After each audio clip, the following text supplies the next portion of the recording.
sort of stuff. Absolutely. Ange, welcome back. Thank you, For how big a game is this for you, coming back here to the stadium and also in the context of the season at the moment?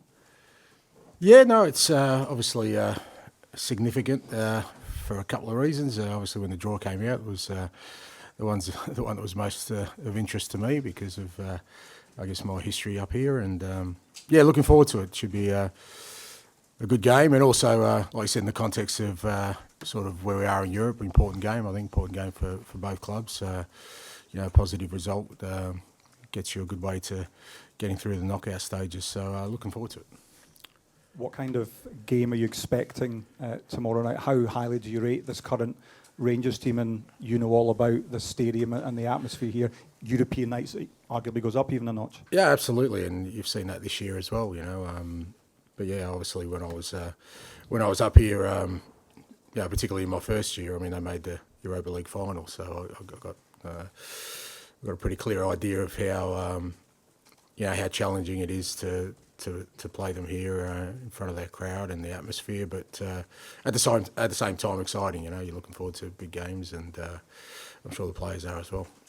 And Rangers have had a good couple of domestic results recently, but they've tended to be better in European competition than domestic football this season. What have you made of that difference and as you say, the results in European competition this season?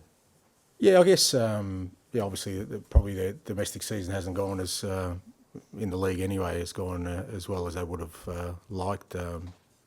But, you can tell there's still the elements there of quality. They're in the cup final on the weekend and they've done really well in Europe. So I guess for us it's a one-off game, and in one-off games you're always looking at how teams perform when they're at their best, and at their best they've shown they're still a good outfit, and like I said, a good challenge for us. Hi Ange, the atmosphere was referenced there. Is that something you have to warn the players about? You have to fill them in and tell them what to expect, or is it you just expect them, they've handled these kind of occasions before? Yeah, it's part of the experience. I mean, we were at we played Galatasaray last home game, and that was pretty decent atmosphere as well. But again, you want to experience that, and we've got a young team at the moment, and I think the more we can expose them to games like this, I think the better it'll serve us. Moving forward. I mean, if we get through to the knockout rounds, they're the kind of games where there's going to be a pretty hot atmosphere, and you've got to be able to handle all that, and also I think look forward to it because you want to play in big games like that. And you've not had your problems to seek when it comes to injuries these last few weeks, right through the spine of your team. How are you looking ahead of this one tomorrow? Yeah, not much better, to be fair.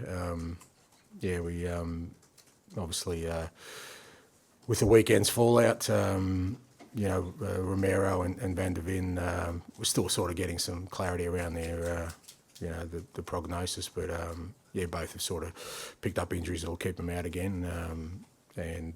So that's disappointing for us because obviously we're pretty thin on numbers. But we've had to deal with that for quite a while now, and everyone else from the weekend got through okay, and Bentancur's obviously available, who's been suspended, so at least we get him back.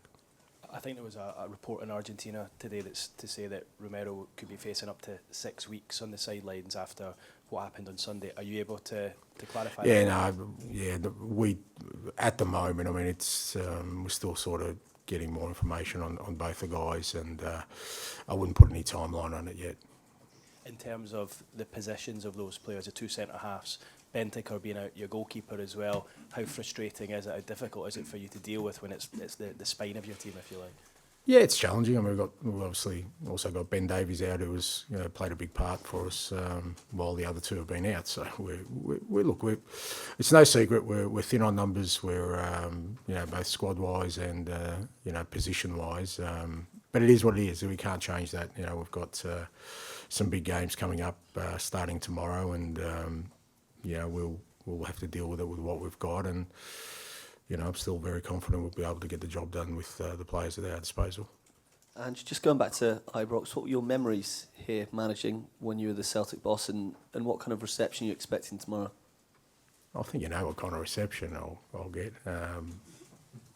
I loved it. It was different experiences, mixed. I think the first one we were here, we lost, and then next one when we only had sort of 500 or 600 in the building. We won, and that was pretty special. But it's, you know, I've enjoyed all the games against Rangers, all the derbies. They're big games here in Scotland, obviously, and usually very significant games. So, you know, they're either, you know, title deciders or cup knockouts. So they're always big games, and I enjoyed them all. I enjoy the atmosphere, and you know, like I said, European nights here. You know, it's going to be something that you want to be a part of. You know, and hopefully overcome.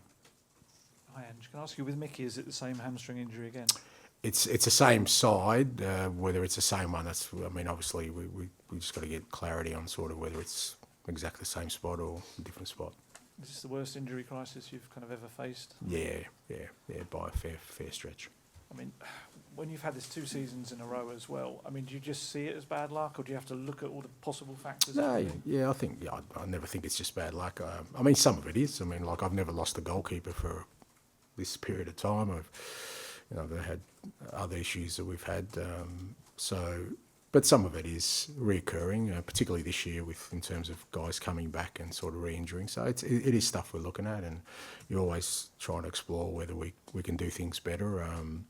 You know, I think last year was a bit different from this year. Last year it hit us across the board. This year it's more of a case of guys who are coming back that are more affected. You know, knock on wood, we've got a core of the group who've been playing a hell of a lot and are getting through it okay. So. But it is something we're trying to address. After he came off, Romero did an interview where he's backed you as well, which is one side of it, but the other part is he seemed to kind of be asking the hierarchy of the club to kind of look at themselves maybe. What did you make of the comment? Yeah, look, I think in the context of the day,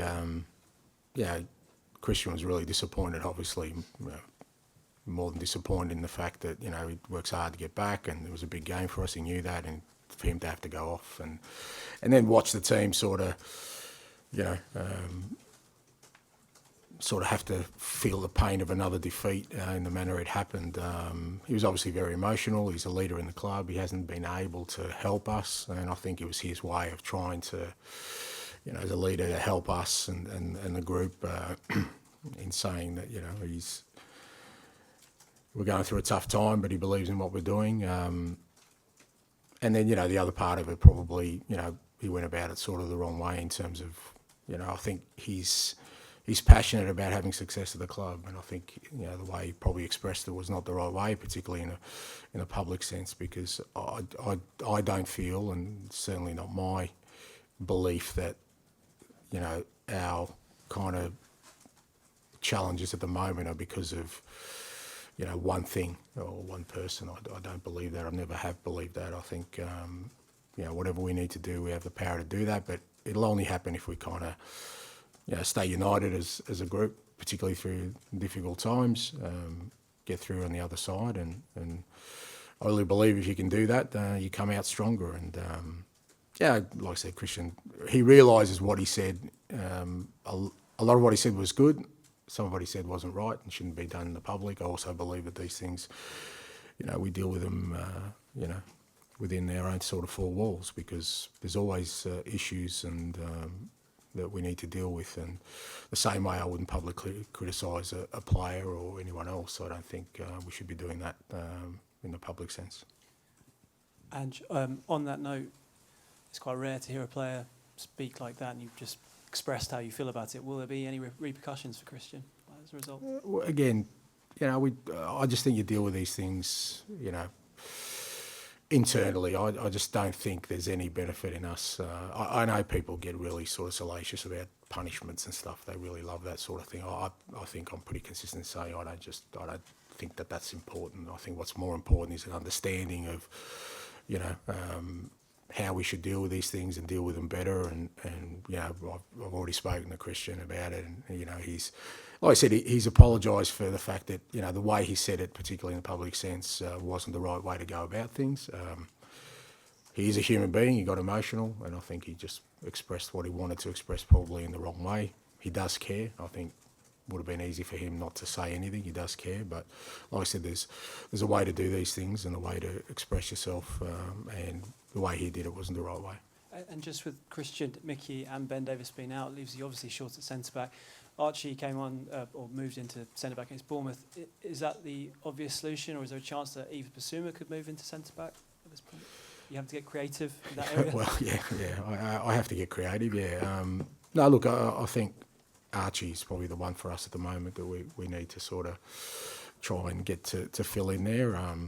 You know, he's done sort of right back, left back for us.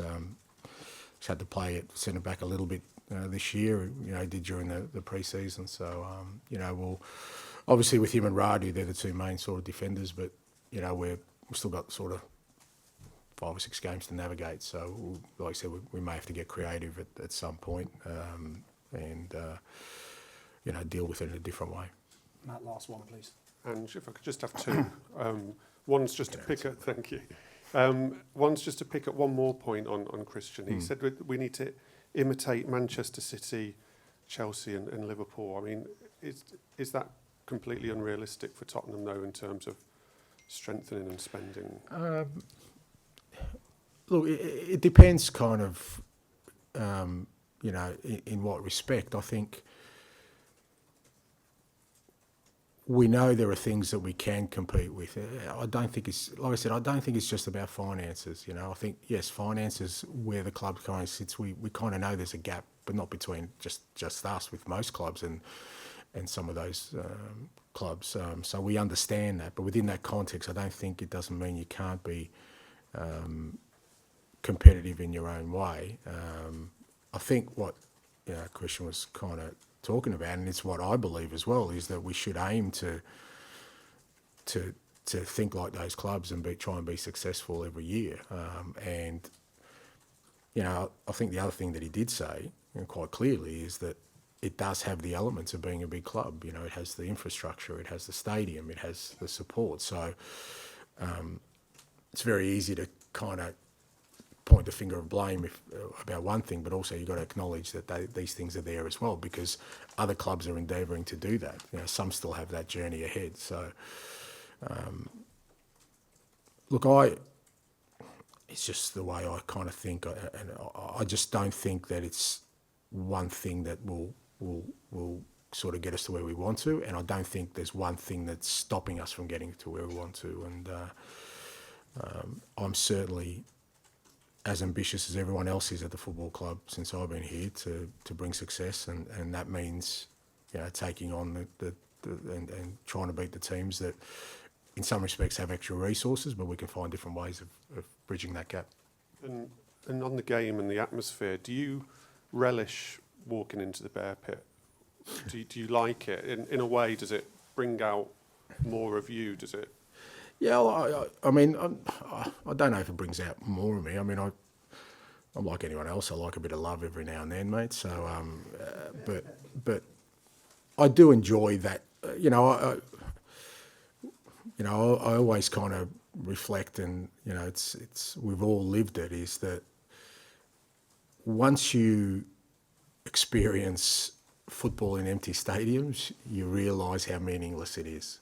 You know, it is. I felt through that whole period, you know, COVID period, it was meaningless. I would win games, or it just so, you know, as much as you go, you know, it could be hostile tomorrow, but yeah, I mean, but that's what we love about the game. You know, that's what brings it to life. Ultimately, it is a game that evokes passions and emotions, and you know, sometimes that's not always positive, and you know, like I said, like every human being, you'd love it to be positive, but it's not going to happen. But you definitely want that as if, you know, as opposed to sort of just playing the game in somewhere sterile where you don't have that.